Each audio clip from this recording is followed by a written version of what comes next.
जय हिंद बच्चों। हम देख रहे हैं the rise of nationalism in Europe. आपको मैंने इन पेंटिंग्स के बारे में पहले से बता रखा था। ये पेंटिंग 1848 में फ्रेडरिक सोरियो, जो कि एक फ्रेंच आर्टिस्ट हैं, के द्वारा बनाए गए 4 पेंटिंग में से एक है। ये इन्होंने the dream of world wide democratic and social Republic के रूप में इस पेंटिंग को बनाया है। और इसमें आप देख रहे हैं कि डिफरेंट कंट्री के पीपल और डिफरेंट एज ग्रुप के ये एक सीरीज में आ रहे हैं और स्टेच्यू ऑफ लिबर्टी को अपने होमेज दे करके, अपनी श्रद्धांजलि दे करके आगे बढ़ते जा रहे हैं। इनके हाथ में अपने अपने कंट्री के फ्लैग्स हैं। इसमें अमेरिका और स्विट्ज़रलैंड आगे पहले से होमेज दे चुका है। कहने का मतलब है कि इस समय तक मीन्स 1848 तक इन कंट्रीज़ में नेशनलिज्म का डेवलपमेंट हो चुका है, या यूँ कहें कि वो मोनार्की कंडीशन से आगे निकल चुके हैं। इसके बाद पीछे से जर्मनी, ऑस्ट्रिया और दूसरी सारी कंट्री हैं। मैंने आपको बताया था कि आप कुछ वर्ड्स हैं जैसे एब्सोल्यूटिस्ट और यूटोपियन, इनके मीनिंग ध्यान में रखोगे और फ्रेडरिक सोरियो के बारे में कुछ पॉइंट्स पूछे जा सकते हैं, वो भी आप ध्यान में रखोगे। इसके बाद एक फ्रेंच फिलोसोफर हैं अर्नेस्ट रेने, इन्होंने डेफिनेशन दे रखा है नेशनलिज्म का।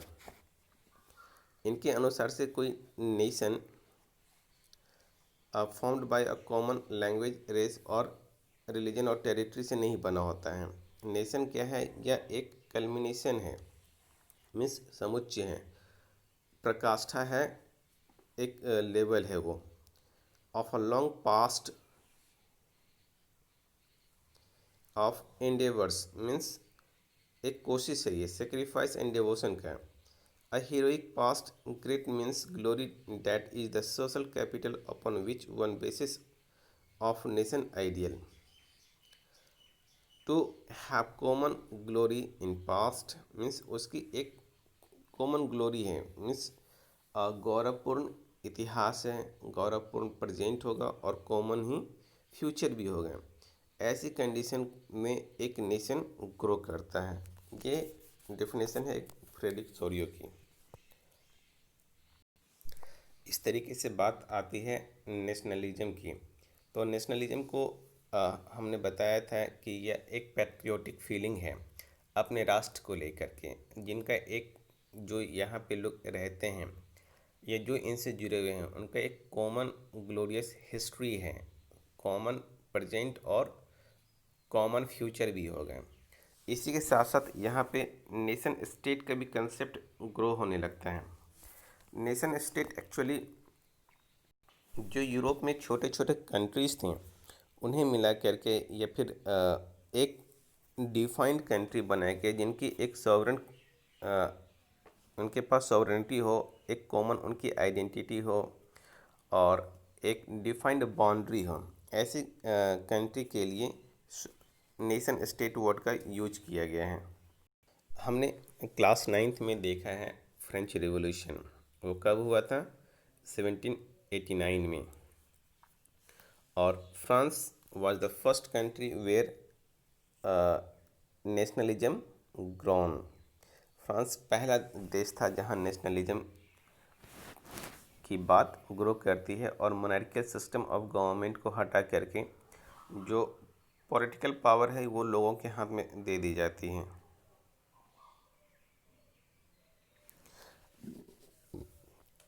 इसके बाद हम ये देखेंगे अब कि from the beginning of the revolution introduced various measures and practices that could create a sense of collective identity in France. यहाँ कलेक्टिव आइडेंटिटी ग्रो होने लगा फ्रांस में। अब इसके तहत क्या क्या किया जाने लगा? The ideas of la parties,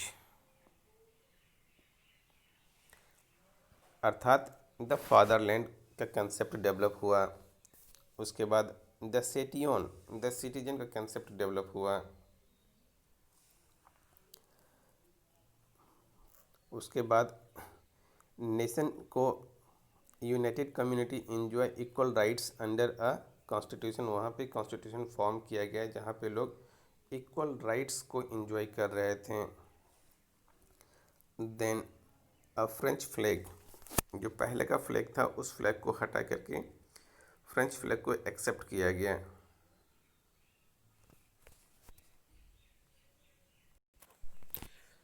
tricolour flag accept किया गया फॉर्मल रॉयल स्टैंडर्ड फ्लैग की जगह पे।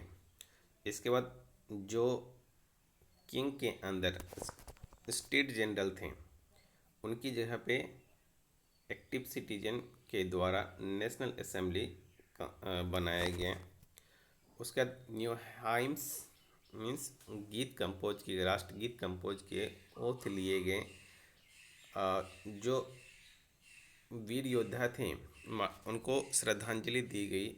मार्थित commemorated in all the names of nation, ये सारे काम जो किए गए नेशन के नाम पे ही किए गए। उसके बाद क्या, एक सेंट्रल एडमिनिस्ट्रेटिव सिस्टम को डेवलप किया जाने लगा। हमने देखा कि नेपोलियन जो था वो एक अच्छा शासक के रूप में ग्रो किया फ्रांस में, और उन्होंने बहुत सारी अच्छी अच्छी सिस्टम को इम्प्लीमेंट करी पहले।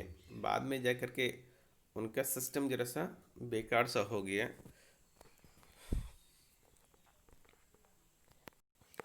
इसके बाद internal custom duties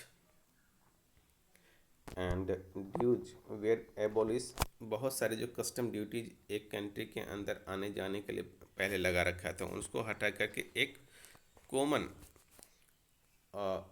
custom custom duty implement किया गया। Unification system of weight means जो तौलने के लिए तराजू वगैरह हम लोग यूज करते हैं, वेट एंड मेजर्स, ये एडॉप्ट किया गया इसी टाइम से। उसके बाद रीजनल डायलेक्ट्स,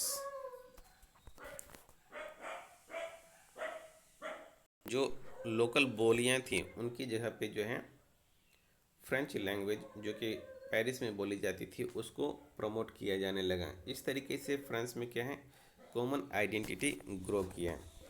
आप क्वेश्चन में भी देखोगे कि एक क्वेश्चन दे रखा है आपकी कॉमन आइडेंटिटी से, तो ये सारे पॉइंट्स आपके आंसर में आएंगे पॉइंट वाइज।